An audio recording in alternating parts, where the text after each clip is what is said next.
Hello again and welcome. I've been asked on quite a few occasions regarding dust extraction, PPE, personal protection equipment, etc., and I do my best to answer these questions with my own experiences and my own views. There is no doubt in my mind that the ideal situation for an extraction system is to have a dedicated, powerful extraction unit, ideally housed in a separate unit, a bit like Martin Saban-Smith has done with his new development, the Black Dog Workshop, and many other people have as well, for noise and convenience. I work out of a double garage, which everybody is aware. My wife brings her car in.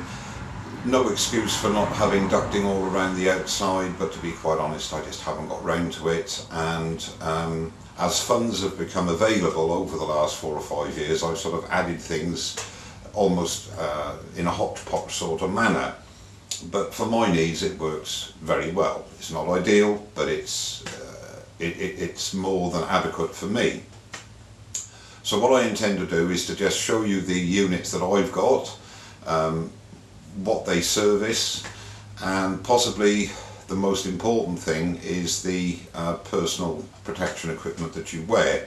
And again, these views are my views. They're many experienced turners and people with more technical knowledge will possibly disagree with certain things I say. That's fine. If you do, please put comments down below so people can learn. This isn't really for the more experienced turner. This is more for like people at beginning or who have no dust extraction at all. I'm not part of the safety police, but I do genuinely believe that you are responsible for your own protection, whether it be at the lathe wearing just protective glasses or a full face shield. You only have yourself to answer to. If something goes wrong, it's nobody else's fault bar yours. Excepting obviously a major malfunction of a piece of machinery. So what I'll do is just go around what I've got. I'll brace myself for criticisms in certain areas, I'm sure, but then having said that, we all learn from other people's experiences and other people's input. So I'll move around the workshop. I only have 3 pieces of equipment really, which are to do with dust extraction, and then I'll go on to my opinions regarding the type of dust masks and headgear that should be worn minimum and ideally, in my opinion. Okay, so this is the extraction system that I use just for the bandsaw and the table saw. It's a basic entry model from Record Power. It's 1 kilowatt, 45 litres. It has a 4-inch port size and it does the job very well. It collects all the chips and the dust from these 2 machines when they're working. I manually move the hose from one machine to another. And as I said earlier, ideally I would have blast gates and a piped in system, but I don't, and this does work very well. Over here, just a very cheap, about £45 I think it was. It's called Shop Vac. It's a very effective vac. I use it just to clean up the floor and take dust and debris from worktops and around the lathe area after I've been turning when I've swept up the bulk of it. Again, it's got a filter inside. You can use it for wet as well if you want, I never do, and it's adequate. For the money I paid, it does the job. So again, that's the vac. And at the lathe, purely for dust extraction while I'm sanding, I've got the pneumatic, which I purchased from Axminster, and I must have had that for 4.5, 5 years now. It's very quiet, it's very effective, and as I say, it's purely dedicated for dust created at the lathe. When I purchased this, I did it for long term, and it's certainly proved its worth. I've got HEPA bags installed inside, so it really does filter. I think it's down to 0.5 microns, and it really does a good job. It is excellent, and it hasn't missed a beat. and on the end of the pipe I would have gone for the larger one if I, in hindsight, the 4-inch or 100mm outlet size, but this is just the 51mm. In that respect I made an error, but you know, until you know, you don't know, do you? And on the end I've got one of those little bendy attachments which gives you a wider mouth area, and it does the job very well. And the mesh I've just hot glued a bit of chicken wire over the front there, because I was really quite fed up of my sandpaper occasionally losing grip of it and it flying down and normally getting clogged in the pipe. So that saves that problem. And I've got Tom Stratton to thank for that, because I saw it on one of his videos and I thought that is a good idea, so thanks for that, Tom. So that basically is the extraction systems that I'm using, and one further is this jet air filtration system, which I have mounted in the rafters of the garage. This was, I can unequivocally say, one of the best purchases I made. The amount of airborne particles that this thing captures is really quite incredible. That filter is the second one I've had in, no, it's the third one now, in 4.5 years.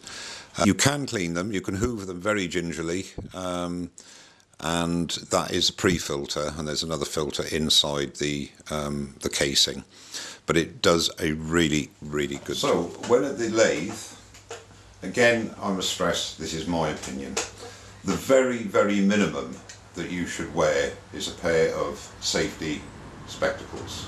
Even if you wear glasses, you can wear those over, and it gives your eyes, not your face, but your eyes, protection.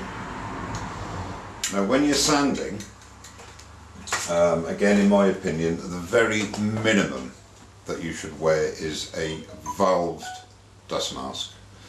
The ones you buy in the big box stores, the cheap ones with no valve, in my opinion, are next to useless. That's just my opinion, and I might get slated for saying that. But don't forget, we're wearing these for this particular one. I think works out at about £1.50, £1.60 per unit, and I must admit, when I was wearing these on a regular basis, I would use them for 3 or 4 sessions, and then they just get grubby, and you can see that the valve is getting clogged, so I throw them. So in that respect, yes, they're good, they have a good seal, that's the most important thing. Now I've got this fungus, the seal is not as good as it could be, obviously, but they're still pretty good. So that is the very bare minimum. I mentioned a little while ago the Cambridge dust mask. Well, I've had this now for, been wearing it for about 5 weeks, 6 weeks. They're not cheap. I think in the States there is an equivalent, which Carl Jacobson did a review on.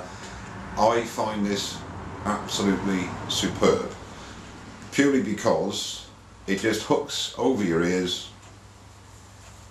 and you can wear your glasses, and I've done this before in another video. I can wear my glasses over it, it gives a good seal, they don't steam up. Again, because of the fungus, I don't get as good a seal as it would normally give, and you buy these in various sizes, and there's a size chart, etc. I'll obviously put links to Cambridge dust mask below. Depending on the type of usage, but for what we use it for, in the wood turning fraternity, between 200 and 250 hours of use can be got out of these masks, and I use this one all the time now. I don't use that other valve mask, I have them as spare. You can wash these and reuse them. Obviously the filter is not washed. I mean, you wash the filter, but that doesn't clean the filter. Cleans the mask from from sweat and muck, etc. And this one is due for one. But I really do find these excellent. Somebody did mention to me a while ago, and this always happens, yeah, it's okay for you to say they're good because you didn't pay for it. Well, no, I didn't pay for this one, but having said that, when this one does eventually wear out, I shall definitely, without a shadow of a doubt, buy another one, because I think they're excellent. I wear it most of the time I'm in the shop when I'm doing anything, because it's so comfortable, and as I say, I don't steam that. So that's that type of mask as well, and there are others on the market similar. And going back to face protection, I really can't stress enough, in my personal opinion, you should wear a good quality full face mask at the bare minimum, and obviously you can wear a dust mask in combination with that. The very cheap ones you buy, which I bought in the very beginning, like most people do when they start out, they're okay for splinters, etc., but if you get a fair sized piece of wood coming off, it's not going to cut you, but it certainly could break your nose, because they've got very little resistance to movement that way, and your nose is right up against it. With this, it offers you a really good protection, and if you get a smack on there, you've got a good chance of possibly getting away without any injury at all. And this particular one is made by Uvex. It's called the Bionic, and a lot of people have these now, and it was one of the best investments I made for what I call casual turning. If I'm doing something I'm not going to be here for ages, 3 or 4 hours at a time, I possibly would just put this on and a dust mask if necessary, and carry on. However, I won't say this is the ultimate, but the powered respirator full face mask, I wear that the majority of the time when I'm doing long sessions of turning. It's relatively lightweight to wear.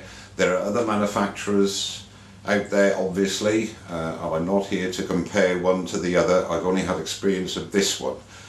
In the UK, this is manufactured by JSP, and Axminster Tools and Machinery have the same generic design exactly, under the name of Evolution.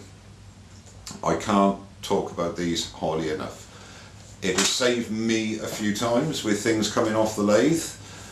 You have a battery which clips onto the back, and you just plug him in, and there's the switch, and you switch it on, and what it does basically is draw air through these filters, which are easily taken off to clean.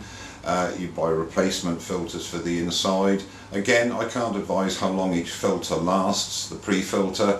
I mean, you will know.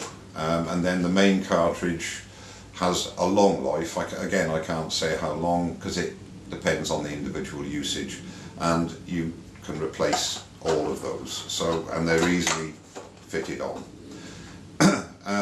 The battery lasts for, they reckon, around 8 hours, and I'm sure it does. I mean, I've done 4 or 5 hours with it running, and you know, it doesn't miss a beat, so that's not a problem. The visor, this is a protective cover. You can buy those in packs, and when it gets too scratched or messed up with whatever's on there, you just peel it off and just stick another one on. I tend to put a bit of masking tape on the side as well, because after a while the surface gets a bit, you know, non-tacky, let's put it that way. All the innards are all replaceable. This one is starting to show its age. I've had this about 4 years now, I should think. You can get the replacements very easily, which I'm due to do in the near future. It has a hard top. It keeps your hair clean, which is nice. If you haven't got much hair like me, it doesn't really matter. But it also protects the top of your head as well as the front, and it is a really solid piece of kit and very comfortable to wear. So if you can run to one of these, that for me is the ideal solution. Well, that about wraps up my thoughts on dust extraction and personal protection equipment. And I will reiterate again, this is purely my opinion and what I've found through the experiences I've had. My shop has basically developed and been cobbled together as and how, when funds become available, when the inclination takes me to do something, and also through experience you think, oh, I'd rather have that there, or wouldn't it be good to put that here, or build this, whatever. A lot of my stuff, as I say, is sort of a bit what we call in the UK jerry built. It's sort of, you know, done out of bits of scrap and so on, with the thought of actually doing a proper job at some future date. But unfortunately, because of the time factor, I tend to think if it works okay, I don't really care how it looks, as long as it works all right, and it's functional. And that's why my shop looks a bit sort of Heath Robinson, which is another UK term, a bit cobbled together, but it works for me. Well, okay, well thanks very much indeed for watching. I hope you found some interesting opinions, if nothing else. Don't forget to leave comments below, because I'll be very interested to hear what other people have to say about things. As I say, thanks very much for watching. Don't forget to subscribe, and I'll see you very soon with a turning video. Cheers now.